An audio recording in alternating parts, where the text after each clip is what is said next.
और अगली खबर है जहां इंद्री हलके में लगभग 120 घंटे भरकर चली यमुना नदी का जल स्तर कम होने के बाद भी अवधि क्षेत्र के किसानों ने राहत की सांस ली ही थी कि एक बार फिर से उनकी धड़कनें बढ़ने लगी हैं।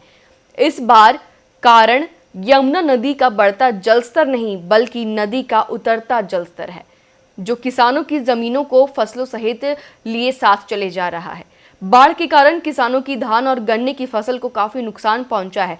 बताते चले कि यमुना नदी से सटे किसानों को तो दोहरी मार का सामना करना पड़ रहा है। बाढ़ के पानी ने जहां इन किसानों की फसल को नुकसान पहुंचाया है, वहीं अब जब पानी उतर रहा है तो इनकी जमीनों को यमुना में साथ लेकर जा रहा है। नगली घाट से आपको दिखाई जा रही है। आप लोगों से अपील को लाइक और शेयर जरूर करते रहें। जिम्मेदार जिनके पास कम जमीन है वो जिम्मेदार ज़्यादा है और इंजन वगैरह से ही खेती करते हैं, उन पे कोई बिजली का साधन भी नहीं है। तो अब डीजल के खर्चे सब देखो। अब जैसे पंजाब में देखो आपदा है, तो ये भी इस एरिया की एक छोटी सी आपदा है, ये भी गरीब वास्ते ये भी बहुत बड़ी आपदा है। यमुना नदी के पानी से कितना नुकसान हुआ है, कितने एरिया को नुकसान हुआ है?